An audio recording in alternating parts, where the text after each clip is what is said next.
નમસ્કાર મિત્રો, હું અંબાલાલ પટેલ મારી પોતાની ચેનલમાં તમારું સ્વાગત છે. મિત્રો, ગુજરાતમાં વરસાદનો નવો રાઉન્ડ શરૂ થઈ ગયો છે અને રાજ્યના અનેક વિસ્તારોમાં વરસાદી પ્રવૃત્તિઓ જોવા મળી રહી છે.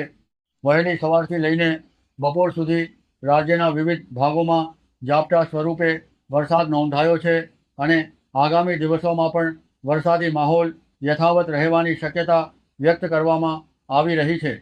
બંગાળની ખાડીમાં લો પ્રેશર સિસ્ટમ સક્રિય થઈ ચૂકી છે અને તેની અસર ધીમે ધીમે દેશના વિવિધ ભાગો પર જોવા મળી રહી છે. હવામાનના ઉગ્ર ચિત્રો મુજબ બંગાળની ખાડી વિસ્તારમાં બનેલી આ સિસ્ટમ હાલમાં મજબૂત બની રહી છે. આ સિસ્ટમની સીધી અસર પૂર્વ ભારતના વિસ્તારોમાં વધુ જોવા મળી શકે છે, જ્યારે ગુજરાતમાં તેની અસર મુખ્યત્વે હળવાથી મધ્યમ વરસાદી ઝાપટા સ્વરૂપે અનુભવાઈ શકે છે. રાજ્યના દક્ષિણ ગુજરાત અને સૌરાષ્ટ્રના કેટલાક વિસ્તારોમાં વરસાદી પ્રવૃત્તિઓ શરૂ થઈ ચૂકી છે. જૂનાગઢ, પોરબંદર, જામનગર, અમરેલી, રાજકોટ અને આસપાસના વિસ્તારોમાંથી વરસાદના અહેવાલો પ્રાપ્ત થયા છે.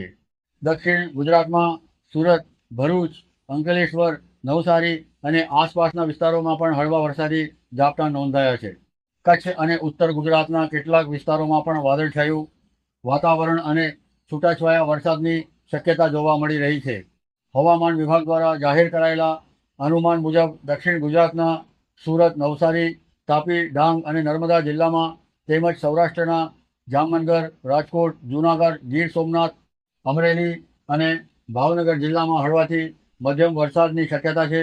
હાલમાં વરસાદનો જે રાઉન્ડ ચાલુ છે તે મુખ્યત્વે ઝાપટા સ્વરૂપે રહે છે અને તેમાં મોટા પ્રમાણમાં ભારે વરસાદની શક્યતા ઓછી છે. આગામી દિવસોમાં રાજ્યના મોટાભાગના વિસ્તારોમાં અડધો ઇંચથી લઈને 2 ઇંચ સુધીનો વરસાદ નોંધાઈ શકે છે. ક્યાંક અપવાદરૂપે થોડું વધારે પ્રમાણ પણ જોવા મળી શકે છે, પરંતુ વ્યાપક ભારે વરસાદની શક્યતા હાલ ઓછી માનવામાં આવી રહી છે. હવામાન નિષ્ણાતોના અનુમાન મુજબ આગામી દિવસોમાં વરસાદી પ્રવૃત્તિ ધીમે ધીમે વધશે અને તારીખ 16, 17, 18, 19 અને 20 જુલાઈ દરમિયાન રાજ્યમાં છૂટાછવાયા વરસાદી ઝાપટા ચાલુ રહી શકે છે. દક્ષિણ ગુજરાતના વિસ્તારોમાં વરસાદનું પ્રમાણ અન્ય વિસ્તારોની સરખામણીએ થોડું વધારે રહી શકે છે. સૌરાષ્ટ્રના દરિયાકાંઠાના વિસ્તારો જેમ કે વેરાવળ, ઉના, પોરબંદર, દ્વારકા અને ગીર સોમનાથ વિસ્તારમાં પણ વરસાદી પ્રવૃત્તિ વધુ સક્રિય રહેવાની શક્યતા છે. કચ્છના માંડવી, ભુજ, ગાંધીધામ, ભચાઉ અને આસપાસના વિસ્તારોમાં પણ હળવાથી મધ્યમ વરસાદની સંભાવના વ્યક્ત કરવામાં આવી રહી છે. ઉત્તર ગુજરાતમાં મહેસાણા, પાલનપુર, હિંમતનગર અને આસપાસના વિસ્તારોમાં છૂટાછવાયા વરસાદી ઝાપટા પડી શકે છે. મધ્ય ગુજરાતના અમદાવાદ, આણંદ, ખેડા, ગોધરા, મહીસાગર અને વડોદરા વિસ્તારમાં પણ વાદળછાયું વાતાવરણ સાથે વરસાદની શક્યતા છે. હાલની સ્થિતિ મુજબ રાજ્યમાં વ્યાપક ભારે વરસાદની શક્યતા દેખાતી નથી, પરંતુ સ્થાનિક સ્તરે વરસાદી ઝાપટા અને સામાન્ય વરસાદી પ્રવૃત્તિ ચાલુ રહેવાની સંભાવના છે. હવામાન વિભાગ દ્વારા આપવામાં આવતી સત્તાવાર આગાહીઓ પર સતત નજર રાખવી જરૂરી છે, કારણ કે હવામાનની સ્થિતિમાં સમયાંતરે ફેરફાર થઈ શકે છે. આગામી દિવસોમાં નવી સિસ્ટમો સક્રિય થાય તો વરસાદના પ્રમાણમાં વધારો પણ થઈ શકે છે.